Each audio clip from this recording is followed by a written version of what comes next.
$2,000, cash, or your business trip is going to be a long and uncomfortable detour, honey." A man's smug, drawling voice cut through the quiet of the sparsely populated waiting area. A woman in an ivory, perfectly tailored suit stood still. A cream calfskin briefcase sat neatly at her feet. Her face, unadorned, had a look of intelligence and seriousness that flickered with surprise and then quickly turned to indescribable hardness. She said nothing at first, just stared straight at the two men in airport police uniforms before her.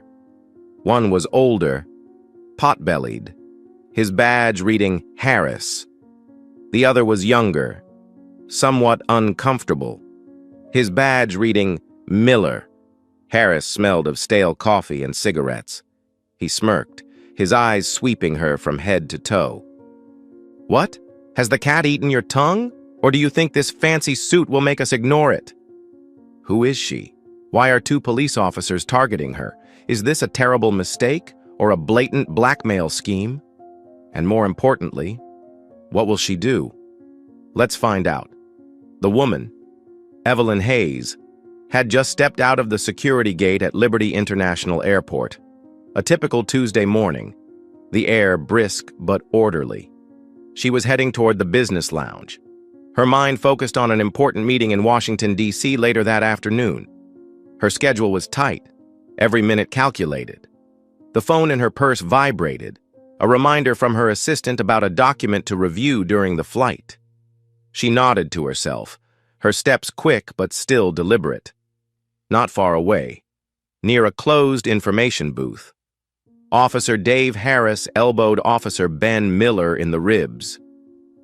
"Look at that," Harris muttered, his mouth slanting toward Evelyn. A juicy prey. Head-to-toe designer gear, Louis Vuitton briefcase, Hermes handbag. Definitely a problem. He sounded confident in his experience. Miller, nearly 2 decades younger than Harris and only 3 years into the business, squinted at her. "She looks like a proper lady. Boss," Miller said, a little hesitantly. The woman had an air of indescribable quality, unlike the bums and petty smugglers they occasionally caught. Harris snorted, a sound of contempt. "What's so fancy about it? They all are pretentious. The more pretentious, the more guilty they are. I bet there's something interesting in that suitcase." He licked his lips, his eyes gleaming with greed. "Come on. Random check." They stopped Evelyn as she passed a duty-free shop. "Good morning, ma'am," Harris said, his voice trying to sound professional but not too patronizing. "Airport police. We need to do a random security check." Evelyn stopped, looking at the two of them. "Random checks?" she asked, her voice flat. "I just went through security. Everything was screened." "Yes, ma'am," Harris replied, his smile not reaching his eyes. "But there is an additional procedure. Please show me your identification and boarding pass." Evelyn Hayes, though feeling something was wrong, remained cooperative. She opened her cream-colored handbag and took out her wallet and plane ticket. She handed Harris her driver's license and first-class ticket to D.C. The license only had her name, date of birth, and address in Alexandria, Virginia. No title, nothing special. Harris glanced at the speaker, then handed it back to her. "Where are you going in such a hurry?" he asked, his tone feigning curiosity. "I have a meeting," Evelyn replied curtly, not wanting to share any more personal information. She glanced at her watch. "May I know the specific reason for this inspection, officer?" "Oh, it's just formality." Harris evaded, starting to circle her, staring at her suitcase and handbag. "Your luggage looks pretty expensive. What kind of job do you have to afford this?" Evelyn felt a wave of unease rise up in her. This question had nothing to do with security. "I don't think it's any of your business," she said, her voice starting to cool. "If there's no good reason to keep me here, I need to go. Evelyn's calm and somewhat defiant demeanor seemed to irritate Harris even more. He sneered, an ugly laugh. Oh, stubborn? People like her. He paused, emphasizing, Who get rich quick through shady dealings? We've seen them all. Must be some kind of special business to have the money to travel like a queen. His words began to take on a disparaging tone, not just about wealth, but also about discrimination. Miller stood by, initially uncomfortable with Harris's words, but seeing Evelyn's determined, fearless expression, he gradually joined in. That's right, Miller added. We have a right to be suspicious when we see signs of something unusual. Evelyn looked Harris straight in the eye. What are you implying? What specifically are you accusing me of? No charges, Harris said, his voice slurring. Just a checkup. But if you continue to be uncooperative, we may have to bring you in for further investigation. The danger was clear now. This was no routine inspection. This was targeted harassment. I demand to see your superiors, Evelyn said firmly, or allow me to call my lawyer. Harris laughed, a loud, crude laugh. Lawyer? Who do you think you are? We are the law here. He turned to Miller, winking. Right. Miller? Miller nodded, though his smile was strained. Yes, ma'am. It would be best if you cooperated. Harris motioned for Evelyn to follow him. Let's go in here, he said, pointing to a small hallway that led to a less crowded area near a fire escape. The lights were dimmer there, the air a little more stuffy. Miller followed, a shadowy figure. When the three of them were alone, Harris leaned against the wall, his arms crossed over his chest. Listen, he began, his voice low but menacing. We can make this easy for you, or very difficult for you. Your choice. Evelyn was silent, waiting. You seem like a reasonable person, Harris continued, his razor-sharp gaze sweeping over her expensive suit. This trip seems important to you, right? It would be terrible if you missed your flight, were detained for questioning, and had your luggage searched. Trust me, we can always find something if we want to. He emphasized the word find. That's when he made his offer. $2,000 cash, he said bluntly, without any hesitation. Give it to me, and you can go. Everything will be settled. It'll be like nothing happened. We'll forget we ever saw you. Evelyn looked Harris straight in the eye, her eyes unwavering, her voice was steady, but there was an unmistakable coldness and determination in it. I did nothing wrong, she said slowly, each word distinct. And I will not pay you a penny. Harris was stunned for a moment by the blunt and firm rejection. He had not expected this woman to be so bold. His face slowly darkened, veins bulging on his temples.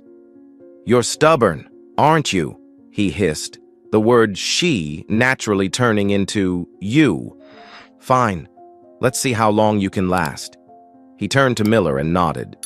Put him in handcuffs. Miller seemed a little startled by the order. He glanced at Evelyn, then at Harris, a moment of hesitation on his face. Sir, is that necessary? I said handcuff him. Harris roared. He's not cooperating and he's showing signs of resistance. Go ahead. Miller, though not entirely comfortable, pulled the shiny metal handcuffs from the leather holster at his waist. The metal clicked dryly in the empty hallway. Evelyn did not protest, but she looked straight at them both, her voice surprisingly calm, even as her heart beat faster. You are making a huge mistake, she said. This action will have serious consequences. I assure you of that. Harris grinned. A cruel grin. Consequences? Consequences that you'll be sitting in jail tonight wondering why you were so stupid. He yanked Evelyn's arms behind her back, a sharp pain shooting up her arms, as Miller clumsily locked the cold cuffs around her wrists. The final click sounded, the end of her temporary freedom. What humiliated Evelyn most was how she was treated afterward.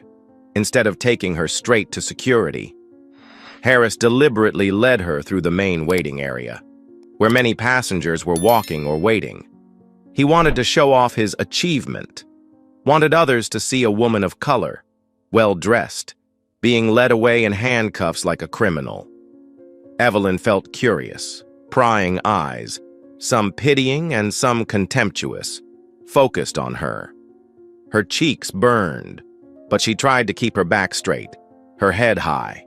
She memorized every detail: Harris's gloating face, Miller's fleeting look of concern, the whispers. This was more than an injustice. This was a public humiliation. Finally, they ushered her into a small security room tucked away behind a row of offices. The room was bare and cold, with only an old metal desk, a few plastic chairs, and a musty smell. The fluorescent lights on the ceiling flickered, adding to the gloom. "Sit down," Harris ordered, shoving Evelyn so hard that she nearly fell off the chair. The handcuffs tightened painfully on her wrists. In the stuffy room, Harris continued his questioning and threatening. He sat across from Evelyn, feet up on the table, his attitude arrogant. He flipped open her Hermes handbag, spilling everything on the table: phone, wallet, a small notebook, some lipsticks, a small bottle of perfume. He picked up the wallet, took out all the cash, about $300, and credit cards and examined them. "Not much cash?" He smirked. "Must have some dirty money somewhere else." He examined each card. Platinum, black card, but did not seem to pay much attention to the cardholder's name or any other specific details. Or perhaps his overconfidence had blinded him. Miller leaned against the wall near the door, his expression growing increasingly uneasy. He glanced occasionally at Evelyn, then back at Harris. "Boss," Miller said quietly, as Harris studied Evelyn's phone. "Or should we just stop? She seems like a tough cookie to me, in case something happens." Harris glanced at Miller, his voice full of contempt. "What are you afraid of? He's just threatening. Leave it to me. This guy needs a little more force to get him to give in. He's about to break." He turned back to Evelyn. "Tell me, where's the money? Who do you work for?" Evelyn asked to use the phone to call a lawyer. Harris sneered. "There's no lawyer here for you. You're under investigation for suspected criminal activity." She asked for a glass of water.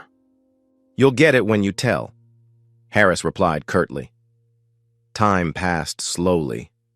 An hour, then almost 2. Evelyn sat bolt upright in the hard plastic chair, her hands cuffed behind her back beginning to ache. She was silent, watching the 2 men before her. Her silence, the unwavering determination in her eyes, began to make Harris and Miller uncomfortable, even a little angry. They expected fear, tears, pleading. But all they got was defiant silence. Harris was getting impatient. He stood up and paced the room. "How long are you going to keep this up?" He growled. "I'll write you up for resisting an officer. I'll turn you over to narcotics. Your career, if you have one, will be over. You'll never get on a plane again. Do you understand?" He tried to paint the worst possible picture, hoping to break her, in frustration at not being able to get any money or make Evelyn submit. Harris decided to increase the pressure one last time. He pulled out his cell phone, dialed a number, and put it to his ear, pretending to call his superior. "Lieutenant Johnson, this is Officer Harris. We're in Security Area B. There's a female subject suspected of smuggling contraband, very stubborn, resisting law enforcement, requesting assistance to take her to the station. Yes, it looks like a big deal." He spoke loudly, deliberately, so that Evelyn could hear clearly, glancing at her to see her reaction. That was the last straw. Evelyn had given them more than enough chances to stop, to see their mistake. She had endured this humiliation, this intimidation, this injustice for too long. Now it was time to stop. As Harris pretended to hang up, Evelyn spoke. Her voice was not loud, but it was chillingly calm, and it echoed clearly in the small room. "Officer Harris," she said slowly, "are you aware that Title 18, United States Code, Section 242, provides that the deprivation of civil rights by force of law is punishable by fine or imprisonment? Or both?" Harris and Miller were both stunned. Harris, after a moment of surprise, chuckled. "Oh, now you're trying to be a lawyer again? Or have you been watching too many movies?" Evelyn did not change her tone, nor did she flinch from his sarcasm. "I am not a lawyer," she said, her gaze fixed on Harris, a sharp, penetrating stare. "I am Evelyn Hayes, Chief Federal Judge, Eastern District of Virginia." She paused, letting the words sink in. Then, slowly, she read out loud, clearly the badge numbers of Harris and Miller that she had been trying to memorize since she had been stopped. Officer Dave Harris, badge number 740. Officer Ben Miller, badge number 852. I think you'll want to call your real superiors right now. Or, if you prefer, I can do it for you. I have the direct number of the Director of Airport Security, Mr. David Chow, and the number of the U.S. Attorney for this area, Mr. Michael Donovan. Silence fell over the room. Harris's smile froze, then slowly faded, replaced by an expression of unconcealed horror. He stared at Evelyn, as if truly seeing her for the first time, her expensive ivory suit unwrinkled despite her rough treatment, her unnerving calm even in handcuffs, and now those powerful words. A chill ran down his spine. Miller's face turned pale as a sheet of paper. He took a step back, hitting the wall. Sweat began to pour down his forehead. Evelyn didn't need to say another word. Her silence was more terrifying than any threat. She just looked at them, her eyes expressionless, but with an invisible power that made both policemen feel suffocated. Miller was the first to break down. He stammered, his voice shaking. "Sir, I think she's telling the truth, sir." He remembered the woman's confidence, her determination from beginning to end. There was no fear, just quiet anger and a certain certainty. Harris stood there, his mouth agape. You're joking. You can't." He tried to find a shred of doubt in her words, but he couldn't. Everything suddenly became too clear, too terrible. He had made an irreparable mistake. Cold sweat broke out on the back of his shirt. He hurriedly, fumbling for the handcuff keys in his pocket. Madam Judge, this is just a terrible misunderstanding. We were just doing our job. Please forgive me." Evelyn held her cuffed hands forward slightly, stopping him as he reached for the cuffs. "Don't touch me," she said, her voice even but authoritative. "Leave the cuffs in place. There'll be evidence."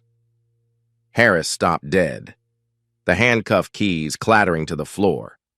He was shaking so much he couldn't pick them up. "Officer Miller." Evelyn turned to the younger officer, her voice holding a note of finality. "I saw your initial hesitation. This is your chance to tell the truth, or you go down with your colleagues." Miller looked at Harris, then at Evelyn, his expression filled with despair. "Call the Director of Airport Security, Mr.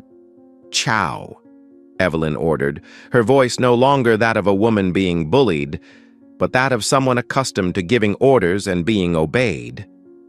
"Right away." Harris shakily picked up his phone, his fingers fumbling with the dial.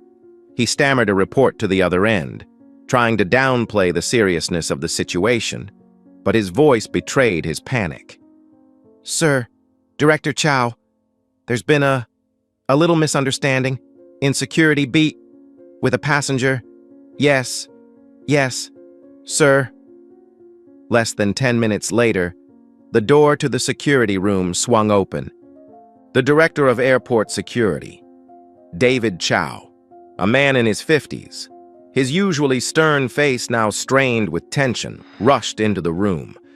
He was followed by two other senior security officers, their faces equally anxious. When Mr.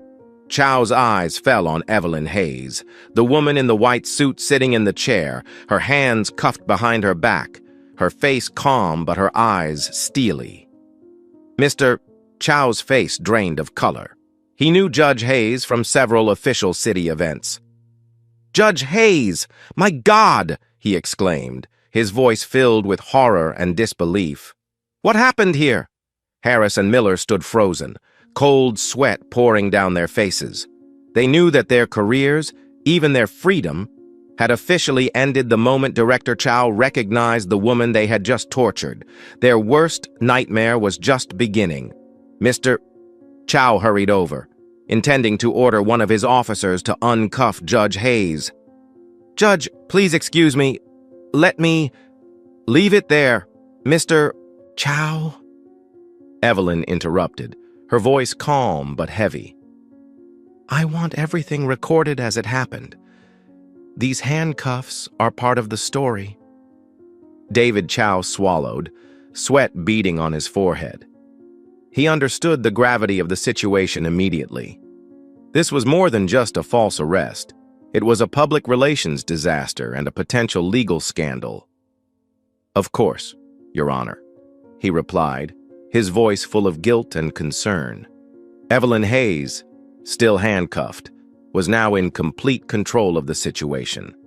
She looked directly at Harris and Miller, who had been so cocky a moment ago, now ashen-faced and shaking like a leaf. "I demand an immediate, detailed statement from Officer Harris and Officer Miller about this entire incident," she said, her voice clear, devoid of personal emotion, only the strictures of the law. "One for each of you, in separate writing." She turned to Director Chow. "Mr. Chow, I request that all security cameras in the area from the security checkpoint to this room be immediately sealed. Confiscate the walkie-talkies and personal phones of these two officers to examine the call logs and messages. I want to ensure that no evidence has been destroyed or altered."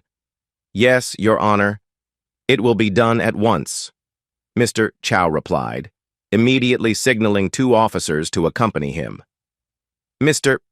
Chow," Evelyn continued, her voice as cold as ice, "I am requesting a full and transparent internal investigation into the conduct of these two officers, as well as any oversight that may have led to this situation. Also, as soon as I leave here, I will formally notify the U.S. Attorney's Office and the FBI to investigate for possible civil rights violations, abuse of power, and corruption." Every word from Chief Justice Hayes was like a hammer blow to Harris and Miller. Corruption, civil rights violations, FBI. The words drilled into their minds, portending a dark future. Harris and Miller were separated for questioning in separate rooms, under the watchful eye of senior security officers assigned by Chow. Miller, facing the prospect of a ruined career and possible jail time, and with the assurances and implicit pressure from investigators that cooperation would be his best option, began to talk. He admitted to Harris's role as mastermind, recounting in detail the conversations, the threats, and the demands for money. He even revealed that this was not the first time Harris had ruled passengers in this way, though it wasn't always people of color, but rather those who appeared wealthy and vulnerable. Harris, on the other hand, continued to deny the charges. He insisted that it was a misunderstanding, that Judge Hayes had misread him, and even suggested that she had provoked them. But the contradictions in his testimony, his earlier belligerence, and now his undisguised panic were all against him. Meanwhile, the airport's technical team quickly extracted data from security cameras. While some cameras in the hidden hallway where Evelyn was initially stopped and threatened may have accidentally malfunctioned or had a poor angle of view, other cameras in the main lobby near the security room clearly recorded Harris and Miller manhandling Evelyn, especially Harris. The voices may have been unclear, but the images were undeniable. Testimonies were also collected from several airport employees and passengers who witnessed Evelyn being taken away from a distance, although none heard the conversation clearly. The cold handcuffs still bore red marks on the wrists of U.S. District Judge Evelyn Hayes when they were finally removed, in the presence of Director Chow and a medical officer brought in to examine and document the condition. The handcuffs, along with photographs of the marks, became a powerful symbol of the blatant abuse of power. News of the incident, despite efforts to keep it internal, inevitably spread like wildfire among the city's law enforcement agencies and the federal agencies involved. A federal judge was being treated like a criminal at a major international airport. This was not an isolated incident. It had the potential to cause a seismic event. That same afternoon, Harris and Miller were suspended without pay, pending a full investigation. Their lawyers were called in, but faced with the initial evidence and the victim's position, even the most experienced lawyers found the odds against them.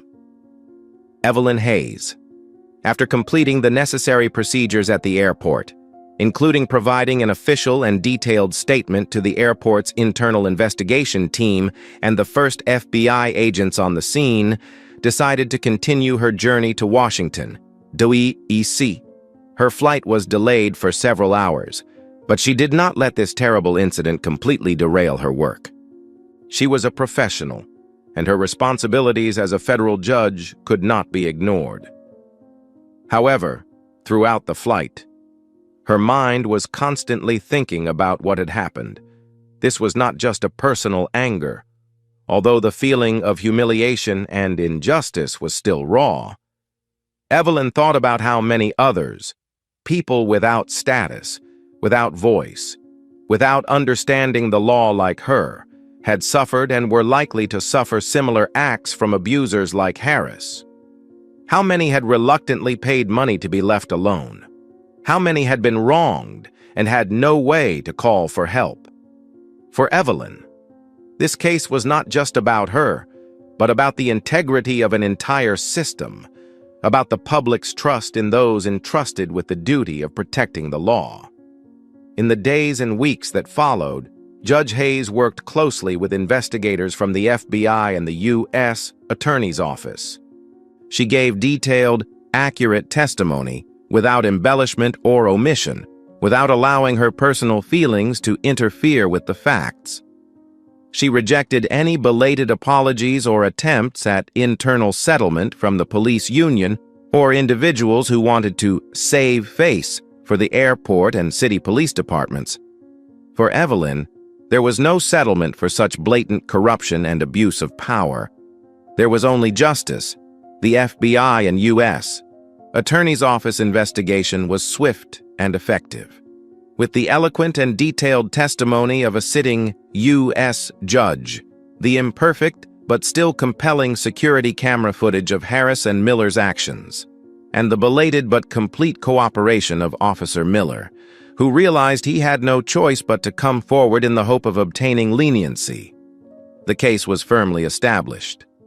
Harris and Miller were charged with several serious crimes: deprivation of civil rights under the law, under the very same Title 18, United States Code, Section 242 that Chief Justice Hayes cited, conspiracy to commit extortion, and third-degree assault for handcuffing that caused minor injury but was threatening and humiliating.